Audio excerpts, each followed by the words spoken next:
नमस्कार दोस्तों, इतिहास गवाह है में आपका स्वागत है। आज के एपिसोड में हम लोग डिस्कस करेंगे the reasons for American revolution.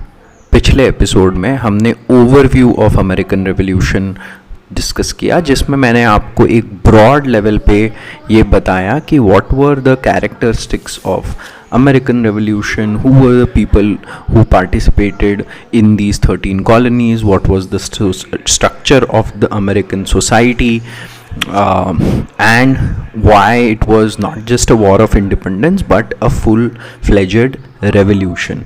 What was the nature of that revolution, right? So उसमें हमने ये सारी चीज़ें पिछले एपिसोड में हमने डिस्कस करी। आज हम कुछ स्पेसिफिक रीजंस पे डिस्कस करेंगे कि क्या रीजंस थे। और अगेन, जब भी आप सोशल साइंस पढ़ते हैं, देखिए मैं आपको एक चीज़ बताता हूँ कि आजकल यूट्यूब पे आपको बहुत सारे ऐसे चैनल्स होंगे जो पुराने हिस्ट्री के फैक्ट्स, फिगर्स, ये वो उठा के कुछ चीज़ों को प्रपोज करते हैं, कुछ तरीके की थ्योरी या आर्ग्यूमेंट्स को फॉरवर्ड कर रहे होते हैं।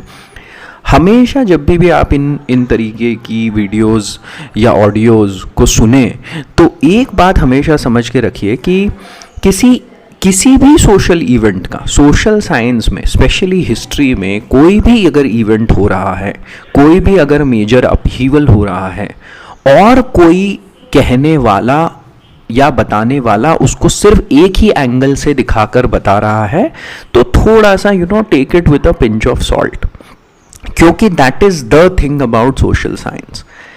ये हिस्ट्री में आप हमेशा एक बात ध्यान रखिए कि कोई भी बात पूरी तरीके से सच नहीं होती है। It is only true based on the evidences available. It is only true until some further research कुछ नया नहीं साबित कर देती, कुछ नया नहीं बता देती। तो हमेशा कोई भी व्यक्ति या कोई भी नैरेटिव अगर सिर्फ एक एंगल को पुश कर रहा है तो उसको थोड़ा सा पिंच ऑफ सॉल्ट के साथ लेना है, उसको थोड़ा सा शक की निगाह से, मेरा कहने का मतलब है थोड़ा सा क्रिटिकली देखना, सोचना चाहिए, क्योंकि किसी भी इवेंट का एक ही एंगल नहीं होता है। तो सिमिलरली आज जब हम रीजन समझेंगे तो हम अलग अलग रीजंस, अलग अलग डायरेक्शन से उसको देखने की कोशिश करेंगे। तो सबसे पहला हमने ये थोड़ा पहले पिछले एपिसोड में भी समझा था कि the economic idea of commercialism versus capitalism was one of the bases of American Revolution। and इसका मतलब क्या हुआ कि क्या हुआ कि जब अमेरिकन कॉलोनीज सेटअप करी गई तो उस समय ब्रिटेन में एक नेविगेशन एक्ट पास किया गया ऑफ 1651। अब नेविगेशन एक्ट में जितने भी, it basically banned all the foreign ships from transporting goods from Asia, Africa and America to England। तो कहने का मतलब ये था कि only ships with English owners, masters and majority English crew would be accepted। तो इसके कारण एक आप देख रहे हैं ये कमर्शियलिज्म जो था, वाणिज्यवाद, जिसका मैंने आपको बताया था जो मोनार्की के हित में होता था, मिडिल क्लास के हित में थोड़ा कम होता था, ये उसका ही एक फॉर्म है ना। बैलेंस ऑफ पेमेंट अपनी तरफ थोड़ा झुका के रखना, अपने ही हित में काम करते रहना, ये कमर्शियलिज्म का एग्जाम्पल है। Similarly rice and tobacco exports पे बहुत ज़्यादा ड्यूटी लगाई गई या उन पे एकाधिकार जमाया गया। Copper and iron industry in the American colony, और मैं जब कह रहा हूँ इंडस्ट्री मतलब this was not like a full fledged developed industry, but जो कॉपर और आयरन प्रोड्यूस होता था, जब वहाँ पे जो भी उद्योग होते थे उस पे भी एकाधिकार। And similarly on currency and exchange rates को भी डिटरमाइन करना शुरू कर दिया। तो इसके अगेंस्ट अब हो क्या रहा था, ये जो कॉलोनीज थी इनकी इकोनॉमीज बहुत तेजी से डेवलप हो रही थी, है ना।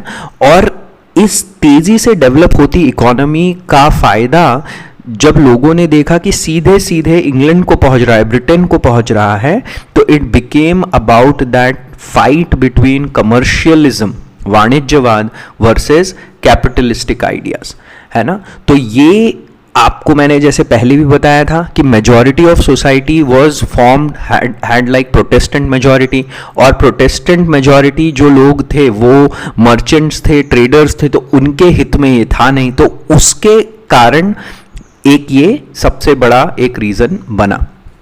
दूसरा रीजन क्या है, जो कुछ और विद्वान हैं वो लोग क्या कहते हैं कि there was a big constitutional and thought related reason. Constitutional reason का मतलब क्या हुआ कि British believed in the supremacy of parliament. और देखिए, British parliament versus British monarchy, इसका टसल बहुत लंबे समय से चलते आ रहा था।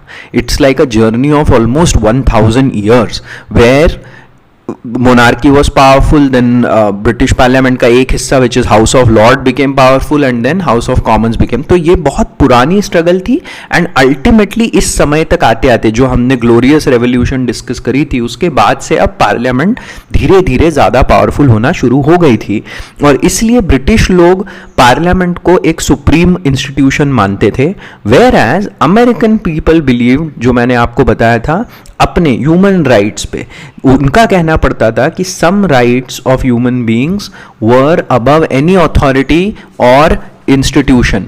तो ये एक जो है ये एक बहुत बड़ा कॉन्स्टिट्यूशनल रीजन हमको देखने को मिलता है। दूसरा, कुछ वैचारिक रीजन भी थे, थॉट रिलेटेड रीजन भी थे एंड देयरफॉर जो हमने पहले डिस्कस किया है, there was a strong influence of European enlightenment and leaders like Benjamin Franklin, Thomas Jefferson. ये लोग यूरोप की यात्रा कर चुके थे, they had travelled, visited Europe, तो वो लोग भी बहुत ज़्यादा उससे इन्फ्लुएंस थे। Then British philosophers like John Locke, Milton, इनका and thinkers like John Locke, Milton, इनका भी बहुत ज़्यादा इन्फ्लुएंस हुआ अमेरिकन वे ऑफ थिंकिंग पे।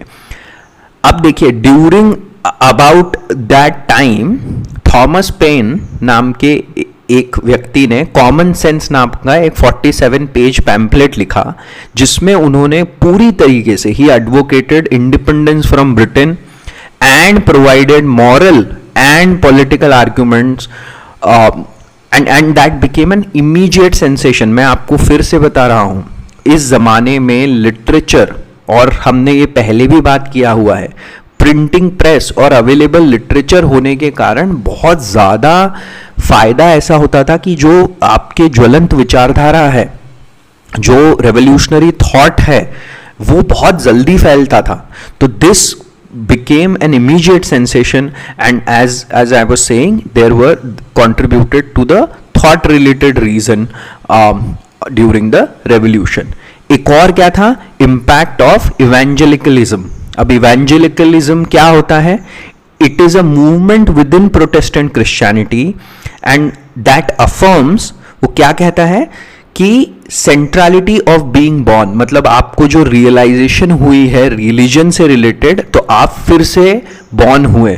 और इसका एक जो सबसे इंपॉर्टेंट कैरेक्टरिस्टिक ये था कि it transcended denominational boundaries. Denominational मतलब विद इन प्रोटेस्टेंट भी बहुत सारे डिफरेंट टाइप के प्रैक्टिस हो रहा था क्रिश्चियनिटी में, तो उसको ट्रांसेंड करके इसने सारे 13 कॉलोनीज में जो लोग थे उनको एक साथ लाने की कोशिश करी।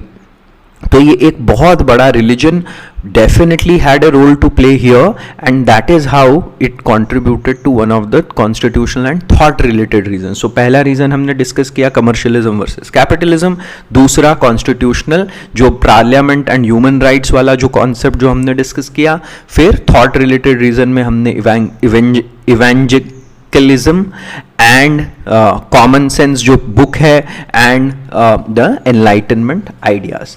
थर्ड रीजन क्या हुआ, interest of different groups within middle class, है ना, डिफरेंट सोशल ग्रुप। देखिए, एक बात हमको बहुत अच्छे से समझ लेनी चाहिए, आप जब आप मॉडर्न इंडिया की सीरीज समझेंगे सुनेंगे तो आपको धीरे धीरे उसमें यही पता चलेगा कि कैसे हमारा जो नेशनल मूवमेंट था it became a mass movement. तो स्टार्ट हुआ एलीट वर्ग से, स्टार्ट हुआ, फिर अलग अलग वर्ग, किसान हो गए, निम्न जाति के लोग हो गए, महिलाएं हो गई, ये सारे लोग धीरे धीरे धीरे उसका हिस्सा बनने लग गए। सो कहने का मतलब यह है कि कोई रेवोल्यूशन होती है तो ऐसा नहीं होगा कि कोई एक सिलेक्ट फ्यू लोग ही रेवोल्यूशन कर रहे हैं।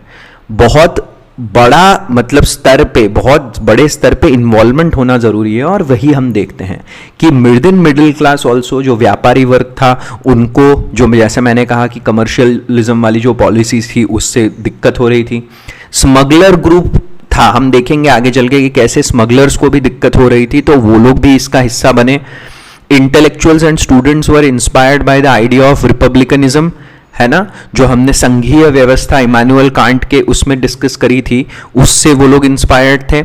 American leaders who were leading the revolution, इनको क्या था कि जो एक नया अमेरिका बनेगा उसमें हमारा एक प्रोमिनेंट स्थान होगा, we will lead these people, है ना, तो उनको भी वो था। टोबैको प्रोड्यूसर्स ऑफ वर्जीनिया, उनको भी बहुत बड़ा मतलब इसमें अपनी भागीदारी दिख रही थी, क्योंकि जैसे मैंने बताया कि टोबैको पे एकाधिकार जमाना चाहते थे ये लोग कॉलोनीज में जितना टोबैको प्रोडक्शन था। और आपको शायद पता हो या ना हो, बट जैसे George Washington and Thomas Jefferson, they both owned tobacco plantations, है ना। तो इसमें जो क्लास बाहर रहा वो था मेजरली जो लैंड ओनिंग क्लासेस थे एंड द स्लेव्स, राइट। तो स्लेवरी उस टाइम बहुत प्रचलित थी, तो जो स्लेव्स थे उनको, उनमें से कुछ पार्टिसिपेशन हमको देखने को मिलता है, बट वो इस लालच में था कि जब हमको इंडिपेंडेंस मिलेगा तो आपको भी इंडिपेंडेंस मिलेगा, है ना। उनको ऐसा एक लालच दिया गया था, क्योंकि उनको तो कोई होप नहीं दिख रही है ना। देवर लाइक कि हमको जो लोग ऑपरेस कर रहे हैं हम उन्हीं के साथ मिलकर क्यों लड़े। तो कुछ जो ग्रुप्स थे वो एक्चुअली इंग्लिश साइड से भी लड़ना चाहते थे, है ना, because they were being oppressed. तो इसलिए वो काइंड ऑफ उसमें पार्टिसिपेशन हमको कम देखने को मिलता है। और जो फिर मैंने कहा लैंड ओनिंग क्लास था, जो एलिट्स थे, उनसे भी हमको ये पार्टिसिपेशन कम देखने को मिलता है। But there was a very very comprehensive participation from within different groups in the middle class. और जो चौथा रीजन है, तो देखिए मैंने ये जो 3 रीजन बताए हैं, इनको आप economic, political, cognitive and social, इस तरीके से 3-4 तरीके से देख सकते हैं। और फिर से कहने का मतलब है कि कोई भी एक बड़ा इंसिडेंस अगर हो रहा है हिस्ट्री में, तो उसके बहुत सारे अलग अलग वैरायटी ऑफ रीजंस होते हैं और उसको हमें समझना बहुत जरूरी होता है। And then the fourth is the role of 7 year war. देखिए जो 7 ईयर वॉर है ना, ये हमने मॉडर्न इंडिया की हिस्ट्री में भी, जब हम बैटल ऑफ वांडीवॉश मतलब थर्ड कर्नाटिक वॉर जब डिस्कस कर रहे थे, एंग्लो मैसूर, तो sorry not Anglo Mysore, third Carnatic war जब हम डिस्कस कर रहे थे, तो बैटल ऑफ वांडीवॉश जो हम डिस्कस कर रहे थे, तो अभी भी हमने 7 ईयर वॉर का वहां पर जिक्र किया था। तो ये 7 ईयर वॉर को एक मिनी वर्ल्ड वॉर जैसा ही कहा जाता है। क्यों? क्योंकि इसमें ऑलमोस्ट सारी पहले तो यूरोपियन पावर्स इन्वॉल्व थी, और उस टाइम तक यूरोपियन कंपनीज अपनी छोटी छोटी कॉलोनीज बनाना शुरू कर चुकी थी, तो वहाँ पे भी इनके वॉर का असर दिख रहा था और वहाँ पे भी लड़ाइयाँ हो रही थी जहाँ जहाँ इनकी कॉलोनीज थी। अच्छा, ये 7 ईयर वॉर शुरू कैसे हुआ? इसमें क्या हुआ कि 2-3 जो पावर्स हैं उनको समझना जरूरी है। ऑस्ट्रिया और प्रूशिया, ये दोनों आपस में जर्मन एरिया जो है, आज का एरिया जर्मनी वाला जो एरिया है, उस पर अधिकार जमाने की टसल थी। ब्रिटेन और फ्रांस में कॉलोनियलिज्म के लिए कि हमारा साम्राज्य हमको बड़ा करना है, उसके लिए चल रही थी टसल, पावर टसल। और फ्रांस और प्रूशिया में मिलिट्री सुप्रीमेसी एस्टैब्लिश करने की टसल चल रही है। तो अब हुआ क्या कि Britain allied with Prussia and Austrian Habsburg और फ्रेंच बर्बन जो घराने थे, इनका बहुत सालों से लड़ाई थी, तो इन्होंने बहुत दिनों बाद दोस्ती करी और ये दोनों अलाइड हो गए। और स्पेन ऑल्सो ज्वाइन फ्रांस, क्योंकि हैब्सबर्ग जो थे ना, वो स्पेन में भी राज करते थे। उनकी जो मतलब उन्हीं के वंश के लोग स्पेन के भी राजा होते, तो इसलिए Spain join France and Britain allied with Prussia. तो ये लड़ाई चली, 7 साल चली और अलग अलग जगह चली। तो इसका एक थिएटर था इंडिया, है ना, वहां पे ये लड़ाई हो रही है कर्नाटक में। दूसरा थिएटर था नॉर्थ अमेरिका। और इसका रिजल्ट क्या हुआ? रिजल्ट ये हुआ कि ब्रिटेन को इसमें बहुत कॉम्प्रहेंसिव जीत मिली। कैसे? सबसे पहले नॉर्थ अमेरिका से कनाडा वाला जो हिस्सा था, उसमें France lost to Britain and lost Canada to Britain, तो वहां से फ्रांस को भगाया गया। अब देखिए इससे रेवोल्यूशन पे ऐसे पहला तो एक इम्पैक्ट ये पड़ा कि जो रेवोल्यूशन के समय अमेरिकन लोगों को एक और चिंता थी, क्या कि यहां से हमने ब्रिटेन को भगाया, ऊपर से फ्रांस आ गया, तो अब हम पहले ब्रिटेन की कॉलोनी थे और हम फ्रेंच कॉलोनी बन जाएंगे, है ना। तो और ब्रिटेन की कॉलोनी वाज स्टिल बेटर, क्योंकि ये लोग सब ब्रिटेन से आए हुए लोग थे, तो कुछ लेवल ऑफ भाईचारा तो फिर भी फील होता ही था। बट फ्रांस की कॉलोनी बन गए तो बहुत मतलब गलत ऑप्शन हो जाएगा। तो जब फ्रांस वहां से एग्जिट हो जाता है तो इसको अब और स्ट्रेंथ मिल जाती है ना। So France lost Canada to Britain. Then this 7 year war also ended French dream of colonising India, क्योंकि वहां पे कर्नाटक में हार जाते हैं, है ना। तो वहां से भी अब पूरा ब्रिटिश, अब देखिए इसके बाद क्या होगा, Britain completely becomes very relaxed and now focuses its entire attention on expanding its empire, expanding its colonial empire. तीसरा रिजल्ट क्या हुआ 7 year वॉर का, it brought massive financial pressure on Britain and that resulted into pressure to implement more taxes and more policies. तो वो India में भी हमको देखने को मिलेगा ही और अमेरिका में भी देखने को मिलेगा। तो ये तीसरी चीज, फ्रांस वॉज ह्यूमिलिएटेड कंप्लीटली, है ना। And to exact revenge France क्या करेगा, France will start supporting American revolution, क्योंकि उनको लगा कि अब ब्रिटेन को कुछ तो हम मतलब धक्का देंगे, तो इसलिए it supports American revolution. And एक और जो हम मतलब इस अमेरिकन रेवोल्यूशन से इस तरह कनेक्टेड नहीं है, बट हुआ ये कि वॉर और डिफीट के कारण एक तो इकोनॉमी क्रिपल हो गई फ्रांस की, और लोग भी बहुत गुस्से में आ गए, बहुत डिससैटिस्फाइड हो गए, और ये आगे चल के फ्रेंच रेवोल्यूशन में कंट्रीब्यूट करेगा। तो आप देख रहे हैं किस तरीके से कॉज एंड इफेक्ट, किसी का कोई कॉज बनता है, उसके इफेक्ट, वो उसका इफेक्ट फिर किसी का कुछ कॉज बन जाता है। यही है एक मजेदार बात हिस्ट्री की। तो ये जो 7 year वॉर था, ये भी एक बड़ा कंट्रीब्यूटिंग फैक्टर बना। तो हमने आज 4 कंट्रीब्यूटिंग फैक्टर जो लार्जर लेवल पे थे उनको डिस्कस किया, commercialism versus capitalism, constitutional reasons, cognitive thought related reason, social reason, social groups वाला जो रीजन था, एंड 7 year वॉर। अब इमीडिएट रीजंस डिस्कस कर लेते हैं, तात्कालिक कारण जिसे कहते हैं, है ना। तो देखिए जो एक इस समय क्या था, यहां पर ब्रिटेन में जॉर्ज III इनका शासन था, और ये जो जॉर्ज प्रथम, द्वितीय और तृतीय, ये तीनों जो शासक थे ना, ये जर्मनी के थे, ये हानोवर के मतलब डायनेस्टी के थे।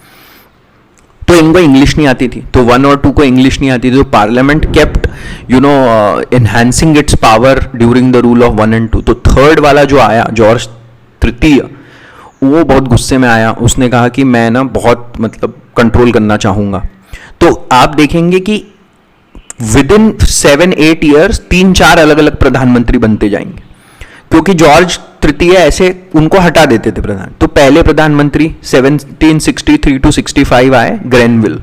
अब ग्रेनविल ने स्टैम्प्स एक्ट लगाया 65 में। स्टैम्प्स एक्ट क्या कहता है कि जितने भी डॉक्यूमेंट्स हैं उन पे कुछ अमाउंट, मतलब उस वो ब्रिटिश स्टैम्प्ड डॉक्यूमेंट्स पे ही होने चाहिए, ऑल ऑफिशियल डॉक्यूमेंट। तो इससे गड़बड़ हो गई, मतलब अमेरिकन लोगों को इससे दिक्कत हो गई। फिर नेवल ट्रांसपोर्ट एक्ट जो था, जो मैंने आपको पहले बताया था, उसको लागू नहीं कर पा रहे थे, तो उन्होंने इसको कड़ाई से लागू करने की बात कही, और उन्होंने 1764 में एक शुगर एक्ट लाया। और sugar act was again a way to implement a molasses act of 1733, मतलब जो आपका शुगर का प्रोडक्शन हो रहा था उसके ट्रांसपोर्ट पे भी इन्होंने टैक्स लगाना शुरू किया। तो इसके अगेंस्ट सबसे पहले आवाज उठी। क्या आवाज उठी आपको याद है? बिल ऑफ राइट्स में पार्लियामेंट ने क्या कहा था कि अब जो टैक्सेशन लगाने का जो डिसीजन है वो भी पार्लियामेंट के हाथ में होगा। और ये बात अमेरिकन लोगों ने सुन ली थी। ये ग्लोरियस रेवोल्यूशन की बात कर रहा हूं, 1689 की बात है, बिल ऑफ राइट्स, है ना। तो यही बात अमेरिकन लोगों ने भी कही। इन्होंने कहा नो टैक्सेशन विदाउट रिप्रेजेंटेशन। आपने सुना होगा, ये किताबों में बहुत लिखा रहता है। तो क्या रिप्रेजेंटेशन था? इनका कहना पड़ रहा था कि भाई हमको भी पार्लियामेंट में जगह दो, अगर नहीं है तो हमको तुम टैक्स नहीं कर सकते, है ना। तो ग्रेनविल को हटाया गया। तो ग्रेनविल के बाद आए लॉर्ड रैकिंघम। लॉर्ड रैकिंघम ने पे बहुत प्रेशर बना तो उन्होंने स्टैम्प्स एक्ट और शुगर एक्ट को तो हटा दिया, बट उन्होंने एक प्रिंसिपल मेंटेन करके रखा। इन प्रिंसिपल उन्होंने कहा क्या कि we can still tax, British parliament can still tax American colonies, जिसके अगेंस्ट भी बहुत ज्यादा विद्रोह हुआ, रिवोल्ट हुआ। अब वो गए, 1 साल रहे वो ऑलमोस्ट, फिर वो गए, फिर विलियम पिट द एल्डर आए। हाँ, ये विलियम पिट दूसरे भी आएंगे बाद में, तो ये है elder, William Pitt the elder आए, वो 2 साल 66 to 68। इनका एक फाइनेंस मिनिस्टर था, उसने क्या कहा, उसने बोला कि चलो ये टैक्स वैक्स तो हटा देंगे पर 5 चीजों पे अभी भी कस्टम ड्यूटी चलती रहेगी। क्या क्या है 5? Tobacco, tea, colour, lead and जो करेंसी बनाने वाली जो धातु है उस पे हम लोग टैक्स, लाइक करेंसी मेटल, उस पे हम टैक्स कस्टम ड्यूटीज लगाए रहेंगे। तो उसके अगेंस्ट भी अब बहुत, अब तो क्या हो गया है कि पीपल हैव गेन्ड एडवांटेज। विद्रोह हुआ, कोई एक्ट हटा दिया गया, विद्रोह हुआ, टैक्स हटा दिया गया, तो people are also gaining confidence in America ना, इन दीज कॉलोनीज। तो अब वो लोग कह रहे हैं कि भाई देखो कस्टम ड्यूटीज भी नहीं लगा सकते तुम, बिल्कुल लगा ही नहीं सकते। तो इसके बाद लॉर्ड नॉर्थ आते हैं, विलियम पिट द एल्डर के बाद लॉर्ड नॉर्थ आते हैं, and he removes all the taxes, all these custom duties, but keeps taxes only on T. और टी से रिलेटेड अब हम आ जाते हैं कि टी का क्या सिचुएशन हो गया था बाय द टाइम 1773 केम। इसका एक बहुत बड़ा कनेक्शन इंडिया के साथ भी है। उस टाइम क्या होता है कि 1773 तक ईस्ट इंडिया कंपनी 3 बार डिफॉल्ट कर जाती है अपने पेमेंट्स टू क्राउन को, और इसको लेके हल्ला मच जाता है पार्लियामेंट में। तो वो वहां पे एक सबसे पहले एक रेगुलेटिंग एक्ट आता है जो इंडिया को इंपैक्ट करने वाला एक्ट है, पर उसके साथ साथ एक टी एक्ट लाया जाता है। अब वो टी एक्ट में क्या कहा जाता है, होता क्या है ना कि जितनी टी अमेरिका में पहुंच रही होती है उसमें 86% टी स्मगल हो रही होती है डच से, डच मतलब कंपनी से, नेदरलैंड से।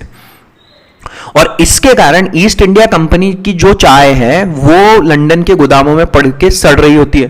तो ये टी एक्ट में ऐसा कहा जाता है कि ये सारे चाय को यहां से निकालो और अमेरिका पहुंचाओ, पहुंचाना ही है।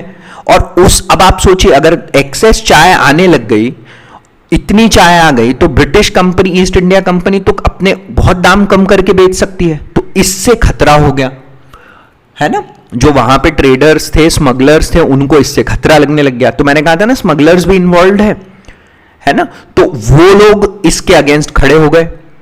और कुछ लोग ऐसे थे जिन्होंने यहां पर मतलब कर्जा ले रखा था।